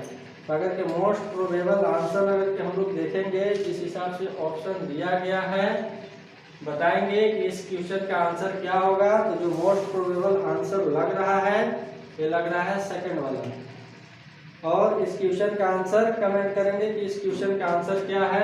जो यहाँ पे मैं बता रहा हूँ इस क्वेश्चन का आंसर जो है बी है, अगर कि आपको लगे कुछ कंफ्यूजन है तो आंसर कमेंट करेंगे। उसके बाद चलते हैं आगे क्वेश्चन में। 33 नंबर क्वेश्चन में चलते हैं। 33 नंबर क्वेश्चन में दिया हुआ है कि which of the following not an electrophile. 33 number जो क्वेश्चन है ये दिया गया है कि कौन इलेक्ट्रोफाइल नहीं है। तो यहाँ पे ऑप्शन गिवन है। ऑप्शन पहला है Cl+, दूसरा जो है Cl-, तीसरा जो है H+, और चौथा जो है दिया हुआ है BF3। अब इसमें पूछा गया है कि इलेक्ट्रोफाइल नहीं है। इलेक्ट्रोफाइल नहीं है मतलब इन चारों ऑप्शन में कोई एक है जो इलेक्ट्रोफाइल नहीं है। तो इलेक्ट्रोफाइल की अगर के बात करें कि इलेक्ट्रोफाइल क्या होते हैं, तो इलेक्ट्रोफाइल जो होते हैं इलेक्ट्रॉन के करीब होते हैं। इलेक्ट्रॉन के करीब होते हैं कहने का मतलब है कि इनके पास जो इलेक्ट्रॉन होता है इलेक्ट्रॉन की हमेशा कमी होता है। तो देख लेते हैं यहाँ पे इलेक्ट्रॉन की कमी कहाँ है। तो जितने भी धन आयन है इनके पास इलेक्ट्रॉन का त्याग किया तो इनके पास इलेक्ट्रॉन कम हो गया है। अब यहाँ पे देखेंगे Cl- इलेक्ट्रॉन ग्रहण कर रहा है तो इसके पास जो इलेक्ट्रॉन हो गया 8 हो गया। तो इसका अष्टक पूरा हो गया। तो जो सेकंड वाला ऑप्शन है क्वेश्चन नंबर 33 के लिए मतलब Cl- जो है इलेक्ट्रोफाइल नहीं है, इलेक्ट्रॉन्स नहीं अभिकर्मक नहीं है। उसके बाद 34 नंबर क्वेश्चन देखेंगे। 34 नंबर में क्या दिया गया है CH3 CH2 I+ aqueous KOH। जब अभिक्रिया करेगा तो ये बनेगा CH3 CH2 OH + Ki।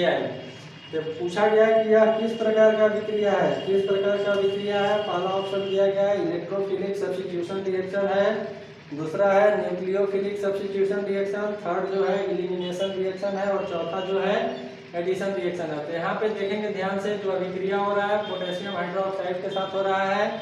तो यहाँ पे K+ और OH-। ध्यान से देखेंगे प्रतिस्थापन अभिक्रिया तो है। प्रतिस्थापन करने का मतलब एक का स्थान आकर दूसरा ले रहा है। कौन सा है, इलेक्ट्रॉन स्नेही प्रतिस्थापन है कि नाभिक स्नेही प्रतिस्थापन है, हम लोग देख लेते हैं। तो OH- जो होता है नाभिक स्नेही अभिकर्मक है मतलब बहुत अच्छा वाला न्यूक्लियोफाइल है।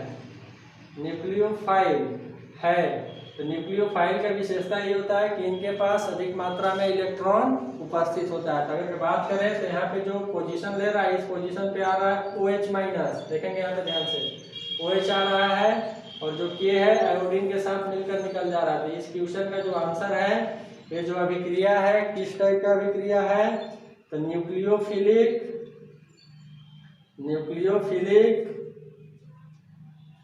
Substitution reaction.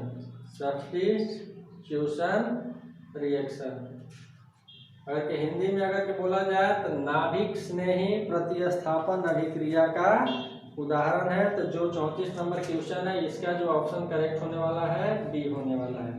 उसके बाद 35 नंबर क्वेश्चन दिया गया है। 35 नंबर क्वेश्चन में दिया गया है कार्बोकेटायन की स्टेबिलिटी से यह क्वेश्चन है कि कौन सा कार्बोकेटायन सबसे ज्यादा स्टेबल होता है। तो फिर से यहाँ पे देखेंगे, याद रखेंगे, नोट कर लेंगे कहीं पर कि कौन सा कार्बोकेटायन सबसे ज्यादा स्टेबल होता है। तो 3 डिग्री कार्बोकेटायन सबसे ज्यादा होता है, उससे कम होता है 2 डिग्री, उससे कम होता है 1 डिग्री और सबसे कम होता है 0 डिग्री। या फिर बोल सकते हैं मिथाइल कार्बोकेटायन। यही ऑर्डर है किसका, स्टेबिलिटी ऑफ कार्बोकेटायन। तो यहाँ पे जो 3 डिग्री कार्बोकेटायन है सबसे ज्यादा अस्थायी होता है, उसके बाद 2 डिग्री होता है, उसके बाद 1 डिग्री और सबसे कम होता है जो मिथाइल कार्बोकेटायन होता है। तो यहाँ पे ऑर्डर बता दिए। तो क्वेश्चन में जो पूछा गया है कि कौन सा है, तो यहाँ पे हम लोग डिग्री निकाल लेंगे। देखेंगे पहला ऑप्शन जो दिया गया है, पहला ऑप्शन दिया गया है CH3+, उसके बाद CH3 CH2+, उसके बाद जो दिया गया है CH3 का होल ट्वाइस CH+, और थर्ड वाला जो दिया गया है CH3 का होल थ्राइस C+। तो यहीं पे चेक कर सकते हैं, पहला ऑप्शन ही करेक्ट लग रहा है। पहला ऑप्शन ये लग रहा है मिथाइल, ठीक है। उसके बाद ये है 1 डिग्री। 1 डिग्री कहने का मतलब कि जिस भी कार्बन के ऊपर प्लस रहता है जिस भी कार्बन के ऊपर प्लस रहता है देखना है कि वह कार्बन सीधे सीधे कितने कार्बन परमाणु के साथ जुड़ा हुआ है, वही उसका डिग्री कहलाएगा। तो ये हो गया 1 डिग्री, यहाँ पे देखेंगे तो इसका डिग्री हो गया 2 डिग्री और इसका डिग्री है 3 डिग्री। तो जो फर्स्ट वाला ऑप्शन है क्वेश्चन नंबर 35 के लिए, जो फर्स्ट वाला ऑप्शन है ये करेक्ट है। तो ये जो है स्टेबिलिटी का ऑर्डर है किसके लिए, कार्बोकेटायन के लिए। जबकि अगर के पूछा जाए कि कार्बो एनायन के लिए, कार्बो एनायन के लिए ऑर्डर क्या होगा, तो कार्बो एनायन के लिए जो ऑर्डर होता है जस्ट उल्टा होता है। सबसे ज्यादा स्टेबल होता है CH3-, उसके बाद होता है 1 डिग्री, फिर होता है 2 डिग्री और सबसे कम स्टेबल होता है 3 डिग्री। तो यहाँ से भी हो सकता है क्वेश्चन पूछा जाए। तो जो क्वेश्चन दिया गया था कार्बोकेटायन के स्टेबिलिटी से था, जिसका जो ऑप्शन है ये करेक्ट है। इसके अलावा जो एक्स्ट्रा चीज है यहाँ पे जो थ्योरी बताया गया है कि 3 डिग्री, 2 डिग्री, 1 डिग्री और मिथाइल कार्बोकेटायन सबसे ज्यादा स्टेबल है। यहाँ पे ऑर्डर अगर देखा जाए तो ऑर्डर है पहले ज्यादा 3 डिग्री है, उसके बाद 2 डिग्री, फिर 1 डिग्री। इस टाइप से हम लोग क्या करेंगे, इसको याद रखेंगे। उसके बाद क्वेश्चन नंबर 36, क्वेश्चन नंबर 36 में जो दिया गया है, पूछा गया है कि alkaline earth metal belongs to, Hindi में पढ़ रहे हैं, क्षारीय मृदा तत्व किस वर्ग के अंतर्गत आते हैं। तो याद रखेंगे कि क्षारीय मृदा तत्व एल्कलाइन अर्थ मेटल किसको कहा जाता है या फिर किस ग्रुप में उपस्थित है सारे तत्व, ये सभी जो है सेकेंड ग्रुप में उपस्थित है। मतलब सेकेंड ग्रुप के तत्व को, दूसरे वर्ग के तत्व को एल्कलाइन अर्थ मेटल कहा जाता है, मृदा क्षारीय धातु कहा जाता है। तो जो इसका ऑप्शन होने वाला है करेक्ट, 36 नंबर क्वेश्चन का ये करेक्ट है ए। उसके बाद 37 नंबर क्वेश्चन देखेंगे कि बॉन्ड ऑर्डर निकालना है। किसका बॉन्ड ऑर्डर निकालना है, तो He2 का। He2 के लिए बॉन्ड ऑर्डर का मान कितना होगा, आबंध कोटि का मान कितना होगा, यहाँ पे बताना है कि आबंध कोटि कितना है। तो जब भी आबंध कोटि निकालना रहेगा हम लोग निकालेंगे किस प्रकार से, तो सबसे पहले अगर के स्ट्रक्चर बन रहा है उसके अष्टक के नियम से तो हम लोग बना लेंगे, नहीं बन रहा है तो उसके बाद एक और तकनीक है उसके सहायता से निकालेंगे। यहाँ पे क्या है He2, इसका अष्टक पहले से कंप्लीट है, इसका भी अष्टक पहले से कंप्लीट है। कहने का मतलब है कि इन दोनों के बीच में कोई भी साझेदारी नहीं होने वाला है, कोई भी साझेदारी नहीं होने वाला है, साझेदारी नहीं होने वाला है। कहने का मतलब कि ये जो अणु दिया हुआ है इसका निर्माण कभी भी संभव नहीं है। क्यों संभव नहीं है, क्योंकि इनके बीच में कोई भी साझेदारी नहीं होगा, क्योंकि इनका अष्टक पहले से पूरा है। जैसा कि हम लोग जानते हैं कि पूरे आवर्त सारणी में 2 ऐसे तत्व हैं जिनको अपना अष्टक पूरा करने के लिए केवल 2 ही इलेक्ट्रॉन चाहिए। तो पहला होता है हाइड्रोजन और दूसरा होता है हीलियम।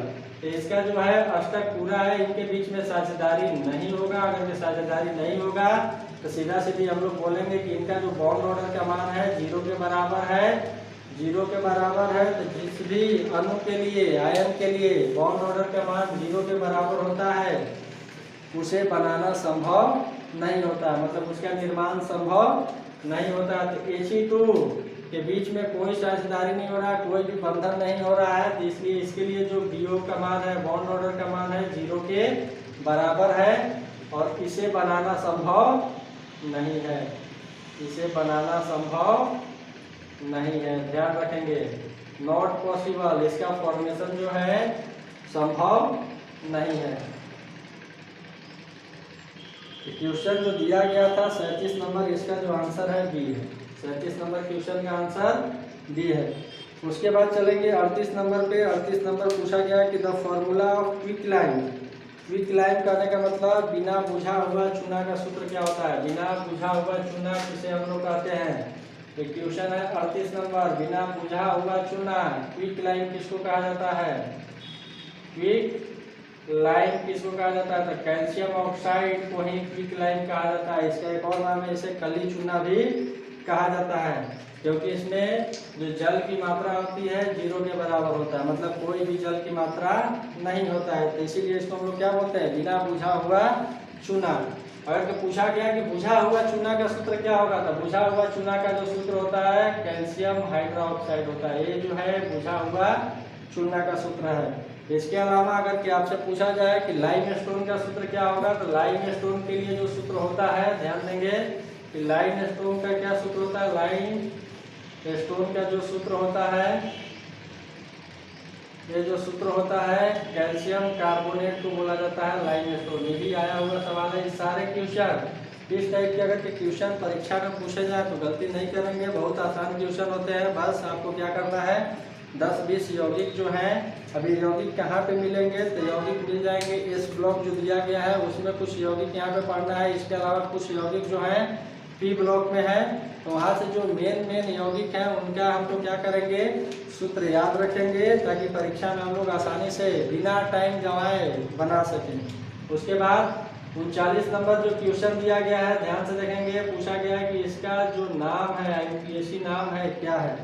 देखेंगे यहाँ पे इस टाइप से बनाया गया है और पूछा गया है कि इसका यूपीएससी नाम क्या है। तो ऐसे भी हम लोग जानते हैं कि इसका जो यूपीएससी नाम है क्या है, साइक्लोहेक्सेन है। तो ऑप्शन देके यहाँ पे हम लोग आसानी से लगा सकते हैं कि इसका जो नाम है साइक्लोहेक्सेन है। ये क्या होता है, तो एक प्रकार का साइक्लिक कंपाउंड होता है, साइक्लिक यौगिक होता है।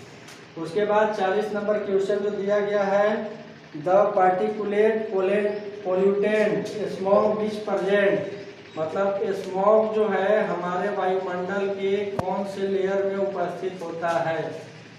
इसको हिंदी में कहा जाता है, क्या बोला जाता है, स्मॉग को हम क्या बोलेंगे, कुहासा बोला जाता है, धुंध बोला जाता है या फिर कुहासा कहा जाता है। अब ये जो मिक्सचर होता है, तो ये जो मिक्सचर होता है इसमें जो फर्स्ट वाला पोर्शन होता है किसका होता है, स्मोक मतलब धुआं का, और दूसरा जो होता है फॉग का, दूसरा फॉग। जब ये दोनों आपस में मिलते हैं तब जाके स्मोक का निर्माण होता है और ये किस लेयर में उपस्थित होता है। पूछा गया है कि हमारा जो वायुमंडल है इसका जो अलग अलग लेयर है, क्षोभ मंडल, संताप मंडल, आयन मंडल, इस टाइप के जो भी लेयर है किस लेयर में उपस्थित होता है। तो हमेशा ध्यान रखेंगे कि ये जो होता है क्षोभ मंडल में उपस्थित होता है, मतलब स्मोक फॉर्मेशन जो होता है क्षोभ मंडल में होता है। अगर कि आपको कोई कंफ्यूजन है तो आंसर कमेंट करें। जो इसका आंसर है एक करेक्ट है। तो ये जो हम लोगों ने डिस्कशन किया ये क्या था, 2022 में जो केमिस्ट्री का पेपर हुआ था, 2022 में 2 टर्म एग्जाम हुआ था, उसमें ऑब्जेक्टिव का जो पेपर हुआ था, तो ऑब्जेक्टिव के पेपर का हमने पूरा डिस्कशन किया है जो 2022 में पेपर पूछा गया था। इसके अलावा हम लोग और भी वीडियो बनाएंगे, और भी वीडियो तैयार करेंगे, जैसे 2021 में किस टाइप के क्वेश्चन पूछा गया था, केमिस्ट्री के लिए बनाएंगे, फिजिक्स के लिए भी बनाएंगे और मैथ के लिए भी बनाएंगे। अगर कि आपको ये वीडियो अच्छा लगे, आपके लिए सहायक हो, मतलब हेल्पफुल हो, तो वीडियो को पूरा देखें, लाइक करें, चैनल को सब्सक्राइब करें और इस वीडियो को अधिक से अधिक शेयर करें। धन्यवाद।